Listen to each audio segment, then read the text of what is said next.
Hello friends, vision government job या आपल्या e learning प्लॅटफॉर्मवर मी जावेद तुम्हा सर्वांचं मनपूर्वक स्वागत करतो. मित्रांनो, प्रिव्हियस इयर्स क्वेश्चन सॉल्विंग आणि अनालिसिसची सिरीज आपण सुरू केलेली आहे. आज आपण इकॉनॉमिक्स विषय पाहणार आणि त्यात आजचा आपला टॉपिक असणार आहे लोकसंख्याशास्त्र.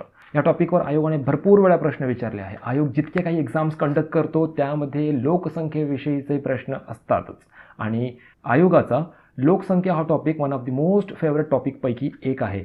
जर पर्टिक्युलर मी तुम्हाला राज्यसेवाबद्दल सांगणार तर पूर्व परीक्षेमध्ये आजपर्यंत 2 ते 6 प्रश्न आयोगाने फक्त आणि फक्त या लोकसंख्याशास्त्र टॉपिकवर विचारलेले आहे. ठीक आहे. तर मित्रांनो, आजचा लेक्चर इंटरेस्टिंग सुद्धा असणार आहे. आजच्या लेक्चरची PDF फाईल तुम्हाला आपल्या टेलिग्राम चॅनलवर अवेलेबल असणार आहे. तिथून तुम्ही ती डाउनलोड करू शकता.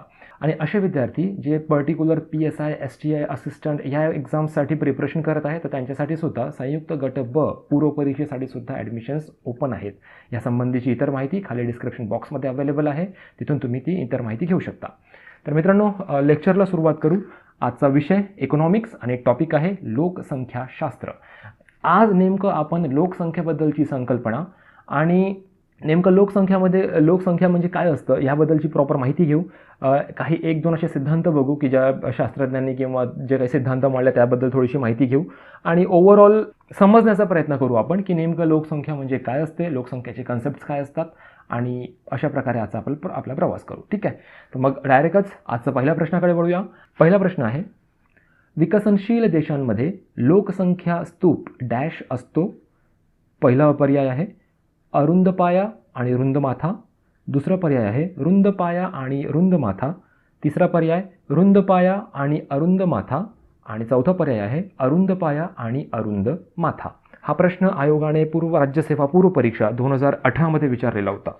नेमका पर्याय आपल्या प्रश्नाला मध्ये काय विचारलं आपल्याला की विकसनशील देशांमध्ये लोकसंख्या स्तूप हा कशा प्रकारचा असतो. ह्या प्रश्नाचं उत्तर काढण्यासाठी आपल्याला आधी हे माहीत असायला हवं की नेमकं लोकसंख्या स्तूप काय आहे. ठीक आहे. लोकसंख्या स्तूप जर ब्रॉडली मी तुम्हाला एक सांगितला तर लोकसंख्या स्तूपला आपण पिरामिड म्हणतो. ठीक आहे. पिरामिडचा आकार ज्या प्रकारे त्रिकोणाकृती असतो तर जवळजवळ याच प्रकारचा शेप या लोकसंख्या स्तूपचा किंवा लोकसंख्या पिरामिडचा असतो असं म्हणायला हरकत नाही. ठीक आहे. आता नेमकं हा जो पिरामिड असतो ना किंवा लोकसंख्या जो स्तूप असतो ह्याचं मुख्य कारण काय असतं किंवा याचा उपयोग कशासाठी येतं तर जर लोकसंख्येचा जो काही आलेख असतो त्या आलेखाला जर आपण पिरामिडच्या स्वरूपामध्ये जर मांडलं ना तर त्यावरून आपल्याला कळतं की त्या पर्टिक्युलर देशामध्ये लोकसंख्येचा स्वरूप कशा प्रकारचा आहे.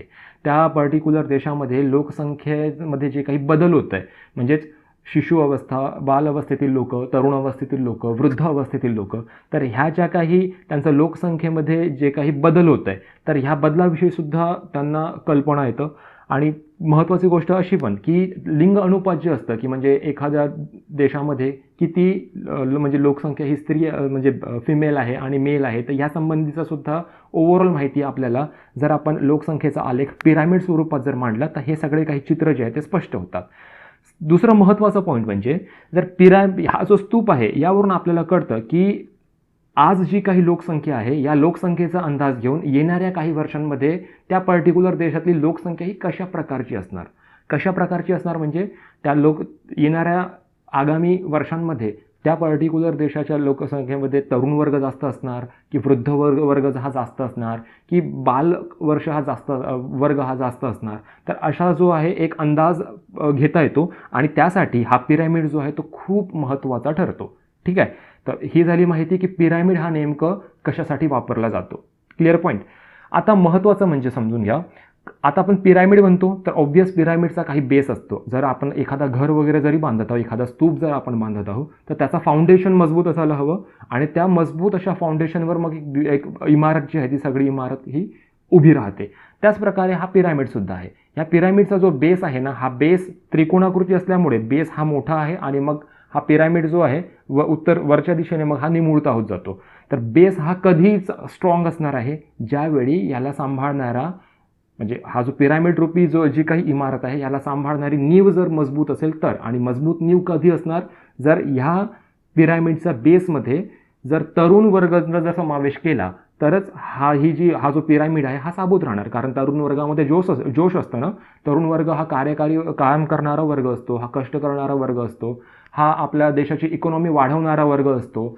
आपल्या देशांचे संरक्षण करण्यासाठी ज्या काही सैन्यांची वगैरे जी काही गरज लागते तो सुद्धा तरुण वर्गच असतो. तर अशा प्रकारे तरुण वर्गांना फाउंडेशनमध्ये ठेवलं जातं. ओव्हरऑल मला सांगायचं हेच आहे की हा जो त्रिकोणाकृती स्तूप आहे किंवा पिरामिड आहे याचा फाउंडेशनमध्ये किंवा याच्या पायांमध्ये तरुण वर्गाचा समावेश केला जातो. आणि सगळ्यात वरचा जो टोक असतो ना त्या टोकमध्ये त्या देशातील अतिवृद्ध जी लोकसंख्या असते त्यांना समावेश केलेला असतो. ठीक आहे. याचा अर्थ काय झालं की बाकी जितकी काही लोकसंख्या आहे ती सगळी लोकसंख्या ह्या पायावर बेस्ड आहे. हा जो पाया आहे तरुण वर्ग जो आहे जो कमावणारा जो वर्ग आहे यावर बाकीचे लोक डिपेंडंट असतात. ठीक आहे ना. म्हणजे बाल अवस्था जर असेल तर बाल अवस्थेतील लहान मुलं मग ते सुद्धा एक पर्टिक्युलर माणसावर डिपेंड असतात जो की घरी कमावून आणतो. जे वृद्ध लोक असतात जे आता काम करू शकत नाही ते पण डिपेंडंट असतात ह्या कार्यकारी वर्गावर. घरातल्या ज्या काही गृहिणी असतात जे की अर्निंग करत नाही अशा गृहिणी वगैरे सुद्धा म्हणजे या तरुण वर्गावर डिपेंडंट असतात. ठीक आहे. तर ओव्हरऑल तुम्हाला आता अर्थ कळलं असणार की नेमका हा पिरामिड जो आहे याचा बेस हा मोठा म्हणजे कशासाठी असतो आणि मग टोक हा निमुळता का असतो. ठीक आहे. तर अशी ही माहिती पिरामिडबद्दल होती. बघा एकूण जर पिरामिडबद्दल जर सांगणार मी तुम्हाला तर पिरामिडचे एकूण 3 प्रकार होणार आहे. पहिला जो पिरामिड आहे तो घंट्याचा आकाराचा हा पिरामिड असतो. ठीक आहे. ज्याच्यामध्ये आपल्याला विस्तारणारी जीवसंख्या पाहायला मिळते. आता घंट्याचा आकार कसा असतो. नॉर्मल जो त्रिकोणाकृती जो पिरामिड असतो ह्या त्रिकोणाकृती पिरामिडपेक्षा ह्या घंट्याकृती पिरामिडचा जो आकार आहे किंवा त्याचा जो बेस आहे तो जास्त पसरट असतो. तुम्हाला मंदिरामध्ये वगैरे आपण जो काही घंटा बघतो ते तुम्हाला दिसतं ना की त्याचा जो खालचा जो शेप असतो तो नॉर्मलपेक्षा जास्त पसरट असतो आणि मग वर तो निमुळता होत जातो. तर तुम्हाला आकृतीमध्ये सुद्धा दिसत असणार की हा जो पिरामिड आहे हा घंट्याचा आकाराचा हा पिरामिड आहे. ह्यावरून काय कळतं की येणारी जी काही लोकसंख्या आहे म्हणजे आता प्रेझेंटली जी लोकसंख्या आहे आणि आता पुढं येणारा लोकसंख्येमध्ये ज्या प्रकारे त्यांच्या स्वरूपामध्ये जे बदल होणार आहे तर त्यामध्ये लोकसंख्या आता विस्तारणार आहे असा त्याचा निकष काढला जातो घंट्याचा आकाराचा पिरामिडवरून. ठीक आहे. आता याचा बेस मोठा आहे यावरून तुम्ही एक अंदाजा घेऊ शकता आता की ज्या देशामध्ये पिरामिडच्या स्वरूपाचा आकाराचा जर स्तूप असेल तर त्या देशामध्ये आपण म्हणू शकतो की या ठिकाणी तरुण वर्ग संख्या ही जास्त आहे. असा वर्ग जो कमवतो जो इन्कम करतो असा वर्ग या ठिकाणी जास्त आहे असं आपण समजू शकतो. ठीक आहे. तर यामुळे काय होते लोकसंख्या विस्तारणार आहे पुढं जाऊन असं त्याचा निकष काढला जातो. आता लोकसंख्या कशी काय विस्तारणार. ऑब्व्हियस तरुण वर्ग आहे. मग या तरुण वर्गांचं मग ते असतं ना मग प्रोसेस पुन्हा की लग्न होणार मग त्यांचे मुलं बाळं होणार मग ती लोकसंख्या पुढं वाढत जाणार आहे अशा स्वरूपाचा तो चित्र असतं. ठीक आहे. तर हा झाला पहिला प्रकार होता घंट्याचा आकाराचा. दुसरा जो आहे प्रकार तो आहे नॉर्मल जो आपला पिरामिड असतो जो की तंतोतंत त्रिकोणाकृती असतो तो दुसरा प्रकार. ठीक आहे. त्रिकोणाकृती पिरामिड म्हणू आपण त्याला. यावरून काय कळतं की त्या पर्टिक्युलर देशाची जी लोकसंख्या आहे ती स्थिर स्वरूपाची आहे. स्थिर स्वरूपाची म्हणजे काय या ठिकाणी जो काही तरुण वर्ग असतो तो मध्यम स्वरूपाचा असतो. जसं की पहिला आपण जो घंट्याचा आकाराचा जो पिरामिड बघितला होता त्यामध्ये तरुण वर्ग हा जास्त असतो त्यामुळे त्याचा जो पाया आहे तो जास्त पसरट असतो. परंतु हा जो नॉर्मल त्रिकोणाकृती जो पिरामिड आहे त्यामध्ये तरुण वर्ग जो असतो तो मध्यम स्वरूपाचा असतो आणि यामध्ये जन्मदर आणि मृत्यूदर हे जे असतं हे जवळपास सारखाच असतो. ठीक आहे. म्हणून याला स्थिर जीवसंख्या दर्शवणारा पिरामिड म्हणतात. Clear point. स्थिर जीवसंख्या दर्शवणारा पिरामिड हा कशा प्रकारचा असतो जर आकृतीमध्ये जर दाखवायचं जर झालं तर नॉर्मल जो त्रिकोणाकृती पिरामिड असतो तो स्थिर जीवसंख्या दर्शवणारा पिरामिड असतो. ठीक आहे. आणि पहिला जो आपण बघितला होता विस्तारणारी जीवसंख्या दर्शवणारा पिरामिड कोणता तर घंट्याचा आकाराचा जो पिरामिड असतो तो. ठीक आहे. आता तिसरं जो पिरामिड आहे ते आहे ज्याला आपण म्हणू की चहादानी आकाराचा हा पिरामिड असतो. याचा जो वरचा जो शेप असतो तो निमुळता असतो आणि मधल्या भागामध्ये हा जास्त प्रमाणामध्ये फुगीर असतो आणि खालचा त्याचा जो बेस आहे तो बेस सुद्धा निमुळता होत जातो. खूप जास्त निमुळता नाही राहत परंतु तो निमुळता होताना दिसतो. तुम्ही त्या इमेजेसमध्ये तुम्ही त्याबद्दलची तुम्हाला कल्पना येऊ शकणार ते पाहून. ठीक आहे. तर एका प्रकारे आपण म्हणू की डोंग्याचा आकाराचा एक जे बोट असते नावच्या आकाराचा तो पिरामिड असतो परंतु त्याला पुस्तकांमध्ये रेफरन्स बुक्समध्ये त्यांना चहादानीच्या आकाराचा पिरामिड असं संबोधण्यात आलेला आहे. ठीक आहे. ह्यावरून काय कळतं तुम्हाला की चहादानीचा आकाराचा पिरामिड जर एखादा देश जर त्या ठिकाणची लोकसंख्या चहादानीच्या आकाराच्या पिरामिडने जर दर्शवण्यात जर येत असेल तर त्यावरून आपल्याला कळणार की आगामी ही जी येणारी जी लोकसंख्या या ठिकाणी त्यामध्ये भरमसाठ घट होणार आहे. ठीक आहे, कारण ही म्हणजे घट दर्शवणारी जीवसंख्या ह्यामध्ये दर्शवली जाते. ते कशा काय? आता ऑब्वियस की जो तरुण वर्ग आहे तो तरुण वर्गच कमी आहे आणि या ठिकाणी एजेड वर्ग जो आहे जरी तो कमवत असेल तर परंतु एजेड वर्ग जास्त आहे ना. तुम्ही यामध्ये आकृतीमध्ये पाहू शकता की तो फुगीर भाग जो झालेला आहे त्यामध्ये एजेड वर्ग हा जास्त दिसतोय.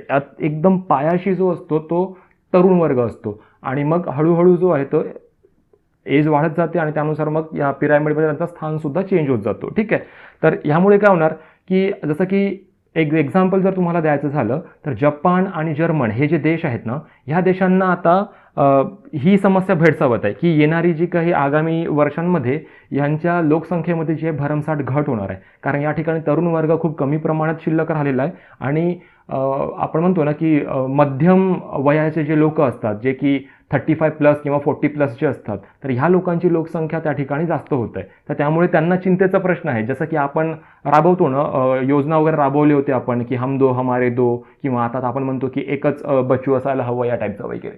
परंतु त्या साईडला म्हणजे मोस्ट ऑफ युरोपियन कंट्रीजमध्ये ते लोकसंख्या आपल्याला कशा प्रकारे वाढवता येणार यावर ते फोकस करत आहे. ठीक आहे, तर असे हे 3 प्रकार होते आणि लक्षात ठेवा की ही जी पहिला जो प्रकार आपण बघितला घंट्याचा आकाराचा पिरामिड, हा मेनली आपल्याला कुठं पाहायला मिळतं? जे विकसनशील देश असतात अशा विकसनशील देशांमध्ये आपल्याला ह्या प्रकारचा पिरामिड पाहायला मिळतं. त्यामध्ये आपण भारताचा समावेश करू शकतो. जर पर्टिक्युलर भारताबद्दल जर विचारलं तर भारतामध्ये आपल्याला विस्तारणारी जीवसंख्या पाहायला मिळते आणि भारतामध्ये तुम्हाला मे बी माहीत असणारच आहे की जन्मदर आणि मृत्यूदर हा दोनही सध्या कमीच आहे, परंतु स्टील लोकसंख्या वाढत आहे. ठीक आहे, तर त्यामध्ये विस्तारणारी जीवसंख्यासाठी आपल्याला जवळ घंट्याचा आकाराचा पिरामिड आहे.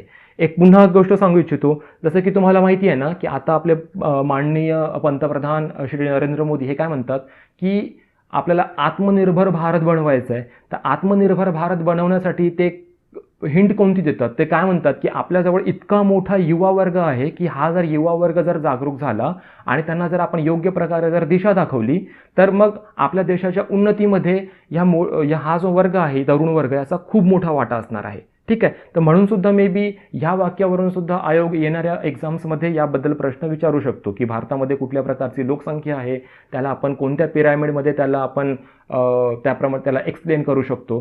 तर विस्तारणारी जीवसंख्या जो की घंट्याचा आकाराचा पिरामिडद्वारे आपण त्याला म्हणजे समजू शकतो. ठीक आहे, तर असा हा ओव्हरऑल म्हणजे लोकसंख्येचा स्तूप असतात. ठीक आहे, तर यामध्ये मेनली आता मला नाही वाटत की रिपीट करायची गरज असेल. तर लोकसंख्येचा स्तूप नेमका काय असतो, त्याची गरज काय असते, त्यावरून आपल्याला काय माहीत होतं आणि त्याचे किती प्रकार आहे, ही सगळी माहिती आपण आता या ठिकाणी घेतलेली आहे. आता आपण नेमकं प्रश्नाकडे जाऊ. प्रश्न काय होता आपलं की विकसनशील देशांमध्ये लोकसंख्या स्तूप डॅश असतो, कशा प्रकारे असतो? जसं की मी तुम्हाला आता सांगितलं आहे की विकसनशील देश म्हणताय म्हणजे भारत सुद्धा हा विकसनशील देश आहे.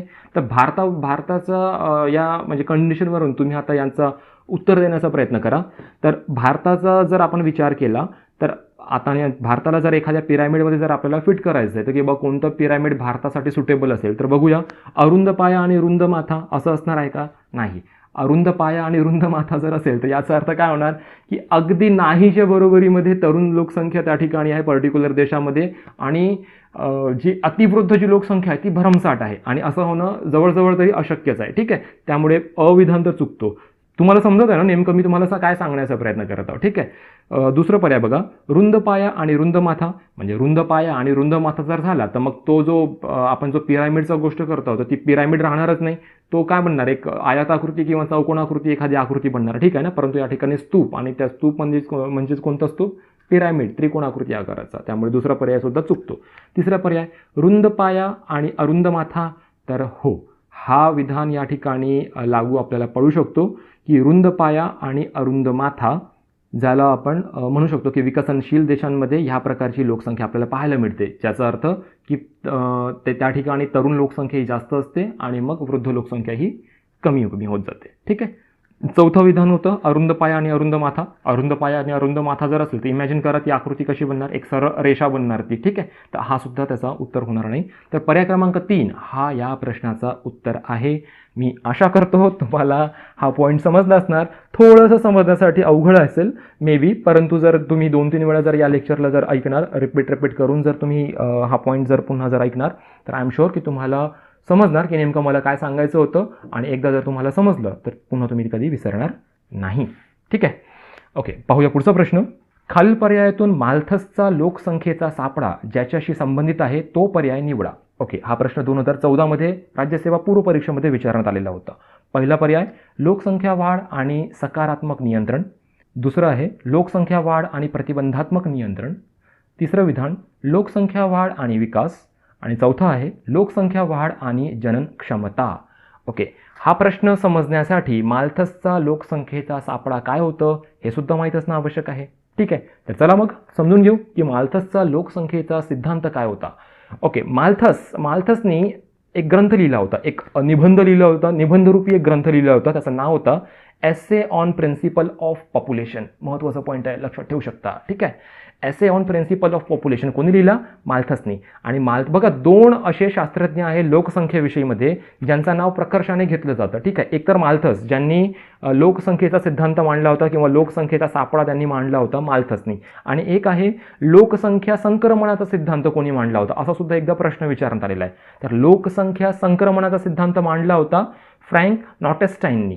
ठीक आहे, फ्रँक नॉटेस्टाईन यांनी लोकसंख्या संक्रमणाचा सिद्धांत मांडला होता. ठीक आहे, आणि माल्थसने काय म्हणलं होतं? लोकसंख्याचा सापळा. ठीक आहे, तर हे दोन जे मेनली लोकसंख्या शास्त्रज्ञ जे आहेत, तज्ज्ञ जे आहेत, तर त्यांबद्दल आपल्याला माहिती असायला हवी. आता आपण या ठिकाणी माल्थसची माहिती घेऊ आणि पुढं जर प्रश्न जर आला असं काही तर मग संक्रमणाचा जो सिद्धांत होता लोकसंख्येचा त्याबद्दल सुद्धा आपण माहिती घेणार आहोत. ठीक आहे, तर समजून घेऊ. माल्थस, जसं की मी तुम्हाला सांगितलं आहे, essay on principle of population कोणी लिहिला? माल्थसनी. आणि त्यामध्ये त्यांनी आपला लोकसंख्येविषयीचा सिद्धांत मांडलेला होता.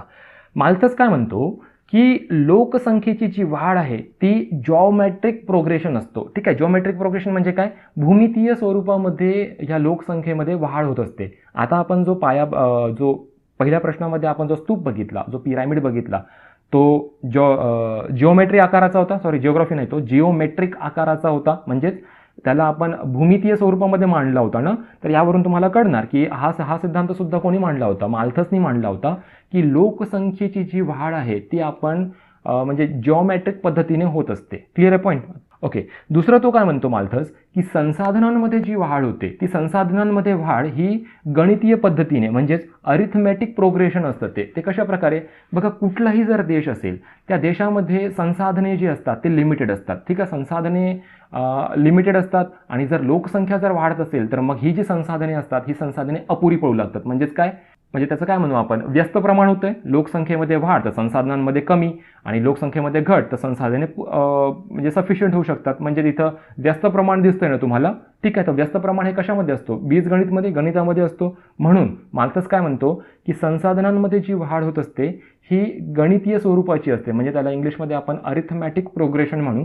आणि लोकसंख्येमध्ये जी वाढ होते ती जॉमेट्रिक प्रोग्रेशन असते.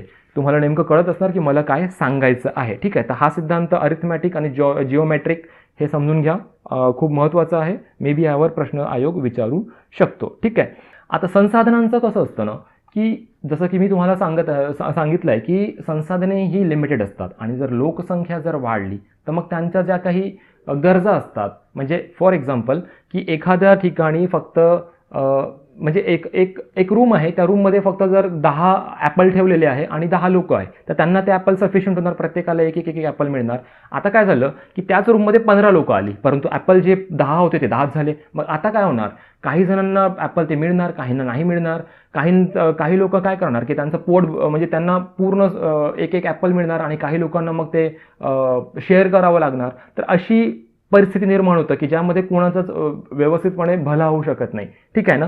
तर असला प्रकार घडतो जर लोकसंख्येमध्ये जर वाढ झाली असणार तर. ठीक आहे, आणि त्यामुळे काय होतं मग की आपला जो संसाधने आपल्याला अपुरी पडतात त्याचा दुष्परिणाम होतो की मग दरडोई आपला उत्पन्न जो असतो तो घटत जातो. आपला जो राहण्याचा जो काही जीवनमान जे असतं ते सुद्धा खालावत जातं. त्याचा परिणाम आपल्या आरोग्यावर होत असतं आणि एकूणच मग आपली जी अर्थव्यवस्था जी असतं ती अर्थव्यवस्था मग काय म्हणू आपण की अर्थव्यवस्थेमध्ये मग घट व्हायला सुरुवात होते. ठीक आहे, तर असला जो काही हे सगळी जी काही माहिती होती हे माल्थसने मांडलेली होती. माल्थस पुढे जाऊन पुन्हा काय म्हणतो की लोकसंख्या जर म्हणजे पृथ्वी तलावर कोणताही जीव का असेना तो म्हणजे ट्रिमेंडसली किंवा अनियंत्रित स्वरूपामध्ये तो वाढूच शकत नाही, असा माल्थसचा सिद्धांत होता. तो काय म्हणतो की कधी जर असं झालं की बुवा एखादा प्राणी असेल किंवा म्हणजे आपण माणसांचंच उदाहरण घेऊ की म्हणजे एक वेळ जर अशी आली की बुवा संपूर्ण जगामध्ये लोकसंख्या ही खूप ट्रिमेंडसली वाढत आहे, तर माल्थस काय म्हणतो की निसर्गच हा अशा प्रकारचं एक चक्र चालवतो की ऑटोमॅटिकली ही जी लोकसंख्या आहे ही लोकसंख्या कमी होत जाते. ठीक आहे. याचा एक लेटेस्ट उदाहरण म्हणजे आपण कोरोना व्हायरस किंवा कोविड-19च्या स्वरूपामध्ये घेऊ शकतो की लोकसंख्या आपली खूप ट्रिमेंडसली वाढत होती आणि मग आता बघा की किती सारे जण ह्या कोविड-19मुळे बळी पडले त्याच्या. तर त्यामुळे लोकसंख्येला कंट्रोलमध्ये आणण्याचा निसर्गाने स्वतःहून चालवलेला हा एक म्हणजे प्रयोग आहे असं सुद्धा म्हणायला हरकत नाही. तर अशाच प्रकारची माहिती माल्थसने दिलेली होती. ठीक आहे. तर तुम्हाला आय होप की तुम्हाला या ठिकाणी नेमकं माल्थसला काय म्हणायचं होतं आणि त्याचा काय सिद्धांत होतं हे या ठिकाणी तुम्हाला कळलं असणार. ठीक आहे. प्रश्न काय होतं की लोकसंख्येचा सापळा जो होता माल्थसचा तो कशाशी संबंधित आहे. तर ऑब्वियस या प्रश्नाचं उत्तर असणार आहे पर्याय क्रमांक 3, लोकसंख्या वाढ आणि विकास. ठीक आहे ना. म्हणजे आपण ते बघितलं ना की संसाधनांबद्दल वगैरे माल्थसने बोललंय. मग लोकसंख्येची जी वाढ वाढ झाल्यानंतर मग ती जिओमेट्रिक पद्धतीने असते, मग ती मांडणी वगैरे, म्हणजेच काय लोकसंख्येमध्ये वाढ आणि मग त्या वाढ जर झाली तर मग त्यानंतर त्याचा विकास कशा प्रकारे साधायचा या संबंधीची माहिती त्यांनी आपल्या ह्या निबंधामध्ये जो की होता is essay on principle of population ह्यामध्ये त्यांनी मांडली होती. ठीक आहे. तर या प्रश्नाचं उत्तर आहे पर्याय क्रमांक 3. ओके, पाहूया पुढचा प्रश्न. लोकसांख्यिकी लाभांश यामुळे मिळतो. ओके, कशामुळे लोकसांख्यिकी लाभांश मिळतो असा आपला प्रश्न आहे. हा प्रश्न 2017मध्ये राज्यसेवा पूर्व परीक्षेमध्ये विचारण्यात आलेला होता. अविधान आहे कमी होणारा जन्मदर आणि त्या अनुषंगाने होणारे वयोगटांच्या संरचनेत होणारे बदल. ओके. ब आहे कमी होणारा जन्मदर आणि त्या अनुषंगाने होणारे काम करण्यायोग्य वयोगटांच्या संरचनेत होणारे बदल. क आहे कमी होणारा मृत्यूदर. ओके. आणि त्यानंतर पर्याय. पहिला पर्याय अ आहे फक्त ब, दुसरा फक्त अ, तिसरा फक्त क आणि चौथा फक्त अ आणि ब. ओके. लोकसंख्यिकी लाभांश यामुळे मिळतो म्हणजे लोकसंख्या जी असते त्या लोकसंख्येचा लाभांश एखाद्या पर्टिक्युलर देशाला कधी मिळतो असा आपला प्रश्न आहे. ठीक आहे. तर कधी मिळणार बघा, फर्स्ट ऑफ ऑल ही गोष्ट समजा की कोणताही जर देश असेल तर त्या देशामध्ये काम करणारी जी लोकसंख्या असते, जो की आपण पिरामिडबद्दल जे बोलताना आपण डिस्कशन केला होता, तर ती कार्यकारिणी जी लोकसंख्या असते ती महत्त्वाची असते कोणत्याही देशाला पुढे नेण्यासाठी, त्यांच्या अर्थव्यवस्थेमध्ये वाढ घडवून आणण्यासाठी. तर ही कार्य करणारी लोकसंख्या कोणत्या वयोगटातील असते? 15 ते 64 वयोगटातील जे काही व्यक्ती असतात त्या व्यक्तींना आपण म्हणू शकतो की ही लोकसंख्या जी आहे ती काम करणारी लोकसंख्या आहे किंवा कार्यकारी लोकसंख्या आहे. ठीक आहे. आता ही जी लोकसंख्या आहे या लोकसंख्येमध्ये जर आपण म्हणजे ही जी लोकसंख्या आता नुसती फक्त लोकसंख्याच राहणं असं असून सुद्धा चालणार नाही ना. कारण ही जी लोकसंख्या आहे या लोकसंख्येला जोपर्यंत आपण योग्य दिशा दाखवत नाही, यांना रोजगाराच्या संधी उपलब्ध करून देत नाही, यांच्यामध्ये स्किल डेव्हलपमेंट्स आपण जोपर्यंत आणत नाही की जेणेकरून हे स्वयंरोजगार सुद्धा बनतील, तर अशा म्हणजे यांना योग्य वाट दाखवल्याशिवाय यांचा फायदा सुद्धा होणार नाही आहे. ठीक आहे. म्हणून प्रश्न आपल्याला विचारण्यात आला आहे की लोकसंख्येची लाभांश कशामुळे मिळतो. ठीक आहे. तर हे तर तुम्हाला कळलं की नेमकं कार्य करणारी जी काही लोकसंख्या असते त्याचं वयोगट वगैरे काय असतं. तर पहिलं आपण अविधान बघूया. कमी होणारा जन्मदर आणि त्या अनुषंगाने होणारे वयोगटांच्या संरचनेत होणारे बदल. ओके. बघा, कमी होणारा जन्मदर तर आवश्यक असतं. ठीक आहे. आणि त्या अनुषंगाने वयोगटांच्या संरचनेत होणारे बदल. आता वयोगट म्हणजे कोणतं वयोगट? बालावस्थेतील वयोगट, तरुण अवस्थेतील वयोगट की मिडल एजमधील वयोगट की वृद्ध अवस्थेतील वयोगट? म्हणजे या ठिकाणी पर्टिक्युलर कोणत्या वयोगटातील लोकसंख्येच्या संरचनेमध्ये बदल व्हायला हवं असं म्हणलेलं नाहीये. असं तर होऊ शकत नाही की पूर्ण लोकसंख्येच्या वयोगटामध्ये आपल्याला बदल घडवून आणायचं असं नाही. ठीक आहे. तर त्यामुळे हा विधान चुकतो. तुम्हाला कळणार की नेमकं मला काय सांगायचं होतं. ब विधान बघू. कमी होणारा जन्मदर आणि त्या अनुषंगाने होणारे काम करण्यायोग्य वयोगटांच्या संरचनेत होणारे बदल. येस, हा या प्रश्नाचं उत्तर असायला हवं. कारण कोणत्या वयोगटाच्या संरचनेमध्ये बदल व्हायला हवं? अशी लोकसंख्या जी कार्य करणारी लोकसंख्या आहे. ठीक आहे ना. म्हणजे जी कार्यकारी लोकसंख्या आहे त्यांच्या या वयोगटांच्या संरचनेमध्ये जर बदल होत असेल तर मग लोकसांख्यिकीचा आपल्याला लाभांश मिळत असतो. ठीक आहे. त्यामुळे ब विधान तर बरोबर आहे. क विधान कमी होणारा मृत्यूदर. आता जर मृत्यूदर जर कमी असेल तर मग लोकसंख्या वाढणार आणि पुन्हा तोच प्रश्न की फक्त लोकसंख्या वाढवून काही चालणार नाहीये. ठीक आहे ना. तर क सुद्धा विधान या ठिकाणी चुकतो. आणि ब विधानामध्ये बघा कमी होणारा जन्मदर म्हणजे जन्मदर कमी व्हायला हवं. म्हणजे असं नाही ना की जर जन्मदर जर खूप जास्त जर होत आहे तर मग पुन्हा प्रश्न कोणता उद्भवणार, संसाधनांचा प्रश्न उद्भवणार ना, की संसाधने मग आता अपुरी पडणार आणि संसाधने जर अपुरी आहे तर मग वयोगटांमध्ये ह्या काही जर आपण त्यांच्या संरचनेमध्ये बदल करून मग फायदा कसा होणार आहे, त्यांना आपण रोजगारांच्या संधी कशी काय म्हणजे उपलब्ध करून देऊ शकू. ठीक आहे ना. म्हणूनच जन्मदर कमी असायला हवं आणि त्यासोबतच अशा वयोगटांच्या संरचनेमध्ये बदल करायला हवं की जे कार्य करणारी लोकसंख्या आहे. ठीक आहे. आय होप तुम्हाला हा पॉईंट सुद्धा या ठिकाणी कळतंय. या प्रश्नाचं उत्तर आहे पर्याय क्रमांक 1 फक्त ब बरोबर आहे. ठीक आहे. पाहूया पुढचा प्रश्न. सकल प्रजनन पुनरुत्पादन दर म्हणजे काय, असा याचा आजचा प्रश्न आहे.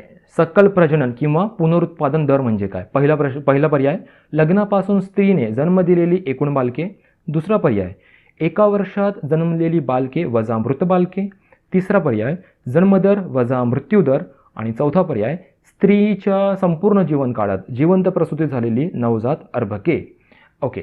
सकल प्रजनन किंवा पुनरुत्पादन दर म्हणजे काय असा आपला प्रश्न आहे. ओके.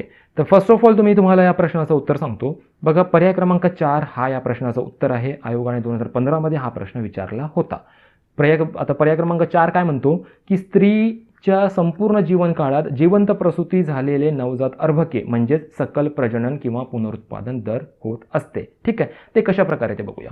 बघा एखादी स्त्री असते ना, मग त्या स्त्री जर ज्यावेळी ती मॅच्युअर्ड होते आणि मॅच्युअर्ड झाल्यानंतर मग तिच्यामध्ये ज्या काही बदल होतात आणि आता ती जी आहे प्रसूतीसाठी वगैरे ती रेडी असते, तर अशा वेळी काय करतं की तिथून ते काउंट केलं जातं आणि कधीपर्यंत तर तिचा तो प्रजनन काळ जो आहे तो संपेपर्यंत हा जो जीवनक्रम आहे तिचा किंवा म्हणजे जनन म्हणजे काय म्हणतात त्यांना की यांचा प्रसूतीचा जो काळ जो असतो ना तर त्याला काउंट केलं जातं. आता नुसतं प्रसूती होणंच सफिशियंट आहे असं नाही, तर ह्यामध्ये एक महत्त्वाचा पॉईंट म्हणजे ही प्रसूतीसुद्धा जिवंत प्रसूती व्हायला हवी. ठीक आहे ना.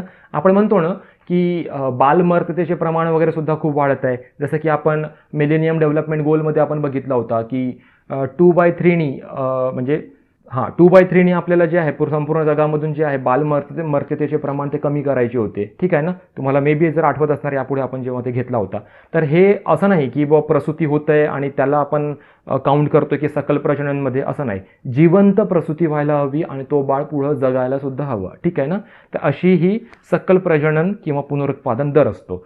दुसरा महत्त्वाचा पॉईंट असा की हा जो सकल प्रजनन दर किंवा पुनरुत्पादन दर जो असतो तो एका स्त्रीमागे काढला जात नाही फक्त. ठीक आहे ना. तर मग कसं काढणार, एकूण जी लोकसंख्या आहे या एकूण लोकसंख्येमध्ये एकूण ज्या काही स्त्रिया आहेत, ठीक आहे, एकूण ज्या महिला आहेत ह्यांचा सरासरी प्रजनन दर काढला जातो आणि यांच्या सरासरी प्रजनन दरालाच सकल प्रजनन दर म्हणतात. ठीक आहे. आयोग एखादा प्रश्न असा विचारू शकतो की प्रत्येक महिलेचा किंवा एका स्त्रीसाठी म्हणजे हा जो सकल प्रजनन दर किंवा पुनरुत्पादन दर जो आहे तो एका महिलेसाठी काढला जातो असं एखादा विधान आयोग टाकू शकतो, परंतु तो एका महिलेसाठी काढला जात नाही, तर संपूर्ण लोकसंख्येपैकी जितकी लोकसंख्या महिलांची आहे आणि त्या सगळ्या महिलांचा मग सरासरी प्रजनन दर काढला जातो. ठीक आहे. महत्त्वाची बाब काय ठेवायची होती लक्षात आपल्याला, जिवंत प्रसूती व्हायला हवी आणि हा जो सकल प्रजनन दर आहे हा एका स्त्रीमागे काढला जात नाही. ठीक आहे. हे दोन महत्त्वाचे पॉईंट लक्षात ठेवा. आता फक्त पहिला विधान काय नाही होऊ शकलं हे बघू आपण. बघा पहिला विधान काय म्हणतो की लग्नापासून स्त्रीने जन्म दिलेली एकूण बालके. आता पहिली गोष्ट ही की ज्यावेळी आपण लोकसंख्येचा विचार करतो, प्रजनन दराचा विचार करतो, त्यामध्ये ह्या काही नैतिक ज्या काही हे नैतिक म्हणण्यापेक्षा आपण काय म्हणू की लग्न वगैरे हे जे काही प्रकार असतात त्यांना काही काउंट केलं जात नाही, मग लग्न झालेलं असो की नसो. ठीक आहे ना. तर लग्न वगैरे असा काही पॅरामीटर वगैरे नसतो, त्यामुळे इथंच हा विधान चुकतो.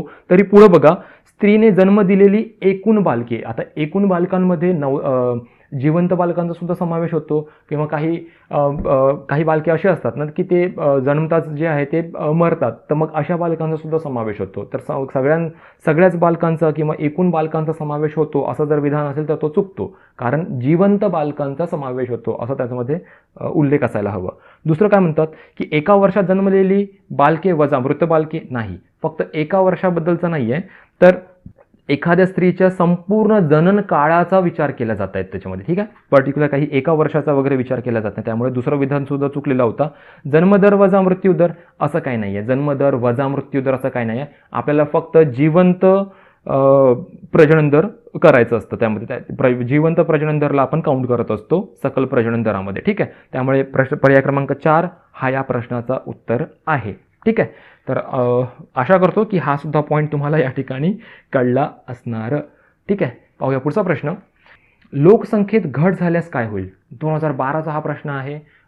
दिसायला किंवा ऐकायला खूप मे बी सोपा वाटणार, परंतु बघूया तुम्ही टॅकल करू शकता की नाही. तर प्रश्न आहे, लोकसंख्येत जर घट झाली तर काय होणार? पहिला विधान आहे, पहिला पर्याय आहे दरडोई उत्पन्नामध्ये घट होणार, गुंतवणुकीत वाढ होणार.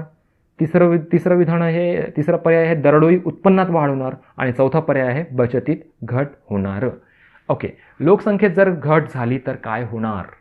काय होणार? जर बघा तुम्ही जर आन्सर जर काढू शकत असणार तर बघा, लोकसंख्येत जर घट झाली तर काय होणार? फर्स्ट ऑफ ऑल आपण पहिला काय इमॅजिन करू की जर लोकसंख्येमध्ये जर घट होत आहे तर काय होणार? पहिला माइंडमध्ये यायला हवं की आता जी संसाधने आपल्याजवळची अवेलेबल होती ती आता काही प्रमाणात काय होणार, परंतु ते आता आपल्याला पुरणार, कारण लोकसंख्येमध्ये घट होत आहे. क्लिअर आहे पॉईंट? ऑब्वियस ना, लोकसंख्येमध्ये जर घट होत आहे तर मग काय होणार? जी लोकसंख्या वाचणार, घट झाल्यानंतर जी काही लोकसंख्या म्हणजे शिल्लक राहणार, मग ही लोकसंख्या काय करणार? त्या संसाधनांचा वापर करणार, आपल्या जीवनमानांना कशा प्रकारे त्यांना सुधारता येणार यावर ते प्रयत्न करणार, शिक्षण, आरोग्य या सुविधांचा ते लाभ घेणार, ठीक आहे. संसाधनांचा उपयोग, संसाधने मुबलक प्रमाणामध्ये उपलब्ध असल्यामुळे रोजगाराच्या संधी वाढणार, आपल्या स्वतःमधले स्किल्स जे आहे ते वाढवता येणार, त्यामुळे स्वयंरोजगार सुद्धा वाढणार. तर एकूण काय होणार? यांची इन्कम वाढणार, यांच्या दरडोई उत्पन्नामध्ये वाढ होणार, आणि दरडोई उत्पन्नामध्ये जर वाढ झाली तर मग काय होणार? यांच्या बचतीमध्ये वाढ होणार, ठीक आहे. आणि बचतीमध्ये जर वाढ झाली तर मग ते गुंतवणूक करणार किंवा नाही पण करणार, गुंतवणूक करणार किंवा नाही करणार हा ज्यांचा त्यांचा प्रश्न, आणि बचत करणार किंवा नाही करणार हा सुद्धा ज्यांचा त्यांचा प्रश्न. परंतु नेमकं हे तर म्हणू शकतो आपण 100% की लोकसंख्येमध्ये जर घट झाली तर संसाधने जी आहे ती आता काही प्रमाणात का होईना परंतु ते आता पुरेशी ठरतात त्यांना, आणि मग त्या ठिकाणी जे आहे त्यांचा दरडोई उत्पन्नामध्ये वाढ होण्यासाठी त्यांना हातभार लागतो. त्यामुळे ह्या प्रश्नाचं उत्तर बनणार आहे पर्याय क्रमांक 3, दरडोई उत्पन्नामध्ये वाढ होणार, ठीक आहे. बचतीत घट होणार का? बघा, काहीही झालं तरी बचतीमध्ये घट होणार नाही, ठीक आहे. बचतीमध्ये एक तर वाढच होऊ शकतं पण घट होणार नाही. दुसरं जो पर्याय होतं गुंतवणुकीत वाढ, जसं की मी तुम्हाला सांगितलंय की जरी तुमचा सोर्स ऑफ इन्कम वाढला, तुमचा दरडोई उत्पन्नामध्ये वाढ झाली, तर आता ते गुंतवणूक तुम्ही करणार की नाही करणार हा तुमचा प्रश्न. तर त्याला असं म्हणू नाही शकत की बाबा गुंतवणूक वाढणारच, असं काही गरजेचं नाही आहे ना. तर तो ज्याचा त्याचा प्रश्न होतो, त्यामुळे दुसरा सुद्धा पर्याय या ठिकाणी चुकीचा ठरतो. पहिला पर्याय जो होता दरडोई उत्पन्नामध्ये घट, तर असं नाही आहे ना, लोकसंख्येत जर घट झाली तर दरडोई उत्पन्नामध्ये वाढ होते, ठीक आहे. आय होप तुम्हाला हा पॉईंट सुद्धा क्लिअर होतोय. आणि तिसरा पर्याय 3 हा या प्रश्नाचा उत्तर आहे. पाहूया पुढचा प्रश्न. लोकसंख्या विस्फोट म्हणजे काय? हा प्रश्न 2013 मध्ये आयोगाने विचारलेला होता. लोकसंख्या विस्फोट म्हणजे काय? पहिला पर्याय आहे जन्मदरात झालेली वाढ, दुसरा पर्याय उच्च जन्म व मृत्यू दर, तिसरा पर्याय जन्म आणि मृत्यू यांच्या संतुलनात मोठ्या प्रमाणात झालेला बदल, आणि चौथा पर्याय आहे मृत्यू दरात झालेली वाढ. ओके, बघा हा सुद्धा प्रश्न दिसायला जितका छोटा आहे तितका थोडंसं कन्फ्यूज करण्यासारखा सुद्धा आहे. आपण लोकसंख्येचा विस्फोट ज्यावेळी म्हणतो तर लोकसंख्येचा विस्फोट नेमकं काय असतं की फक्त लोकसंख्यामध्ये वाढ होणं म्हणजे लोकसंख्या विस्फोट काय? जर लोकसंख्येमध्ये जर वाढ होत असेल आणि त्याच वेळी जर लोकसंख्या जर घटत सुद्धा असेल तर मग आपण काय म्हणणार? त्याला लोकसंख्येचा विस्फोट म्हणणार का? तर नाही. म्हणून फक्त जन्मदरात जर वाढ जर होत असेल तर त्याला आपण लोकसंख्या विस्फोट नाही म्हणू शकत, ठीक आहे. जन्मदरात वाढ व्हायला हवी, त्यांना चांगलं आरोग्य लाभायला हवा, त्यांचा मृत्यूदर कमी व्हायला हवं, ठीक आहे ना. आणि मग ही जी काही लोकसंख्या जी जन्माला आली जी काही लोकसंख्या आहे ती पुढं मग मॅच्युअर व्हायला हवी. तर ही सगळे काही प्रोसेस असते. फक्त जन्मदरामध्ये वाढ झाली म्हणजे लोकसंख्याचा विस्फोट झाला असं नाही. असं सुद्धा होऊ शकतं की यावर्षी लोकसंख्येमध्ये वाढ झाली आहे परंतु मग लगेच काहीतरी महामारी आली, काही रोगराई पसरली आणि त्यामुळे मग लोकसंख्या घटायला लागली, तर त्याला लोकसंख्या विस्फोट म्हणू का आपण? नाही. त्यामुळे पहिला पर्याय तर चुकतो. दुसरा उच्च जन्म मृत्यू दर. आता जन्मदर जास्त आहे आणि त्यामध्येच जर मृत्यूदर सुद्धा जास्त आहे, तर मग लोकसंख्येचा विस्फोट होणार का? नाही. एका प्रकारे आपण म्हणू शकतो की ती लोकसंख्या मग एका प्रकारे स्टेबल राहू शकते, कारण जन्मदर सुद्धा उच्च आहे आणि मृत्यूदर सुद्धा उच्च आहे. ठीक आहे, तर मग ती लोकसंख्या काय स्टेबल राहू शकते. आता मला सांगा की आपण जो पहिला प्रश्न जो बघितला होता, ज्यामध्ये आपण लोकसंख्या स्तूपचा किंवा लोकसंख्या पिरामिडबद्दल आपण बोललो होतो, तर स्थिर लोकसंख्येचा जो पिरामिड असतो तो कोणत्या स्वरूपाचा असतो? ठीक आहे, म्हणजे तो घंट्याचा आकाराचा असतो, तो साधा त्रिकोणाकृती पिरामिड असतो, की तो चहादानीचा आकाराचा पिरामिड असतो? आत्ताच आपण घेतला होता, त्यामुळे या प्रश्नाचं उत्तर तुम्हाला द्यायचं आहे. ठीक आहे, ओके. तिसरं विधान बघा किंवा पर्याय, जन्म आणि मृत्यू ह्यांच्या संतुलनात मोठ्या प्रमाणात झालेला बदल.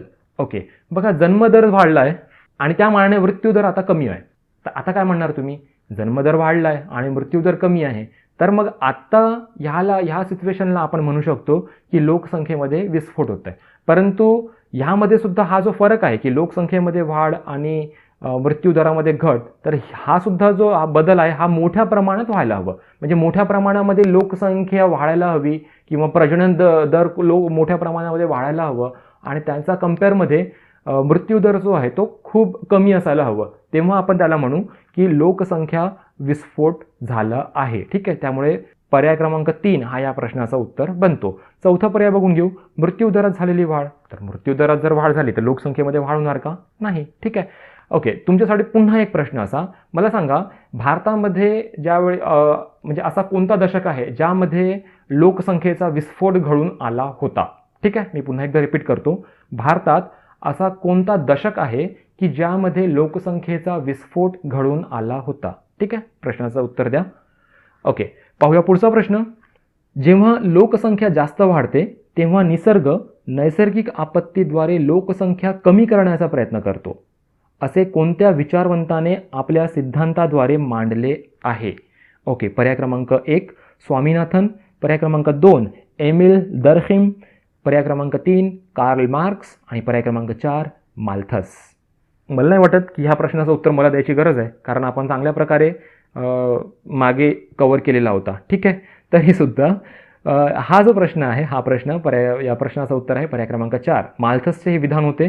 एक छोटंसं रिकॅप घेऊ पुन्हा. माल्थसने ॲसे ऑन प्रिन्सिपल ऑफ पॉप्युलेशन हा निबंधपर ग्रंथ त्यांनी लिहिलेला होता आणि त्या ग्रंथामध्ये त्यांनी काय सांगितलं होतं? लोकसंख्येची वाढ ही जिओमॅट्रिक प्रोग्रेशन असते, संसाधनांमध्ये जी वाढ होत असते ती अरिथमॅटिक प्रोग्रेशन असते. क्लिअर आहे पॉईंट? आणि त्याबरोबरच माल्थस काय म्हणाला होता की कुठलीच जी लोकसंख्या आहे किंवा कोणताच मग ते कोणतं एक कीटक असेल, प्राणी असेल किंवा मनुष्य का असेना, ते अनियंत्रितपणे त्यांची वाढ होऊ शकत नाही आणि जर अशा प्रकारची वाढ व्हायला सुरुवात झाली तर निसर्ग नैसर्गिक आपत्तीद्वारे त्या लोकसंख्या कमी करण्याचा प्रयत्न करतो. ज्याचं लेटेस्ट एक्झाम्पल मी तुम्हाला कोविड-19 बद्दल सांगितलं आहे. ठीक आहे, तर हे विधान कोणाचे होते?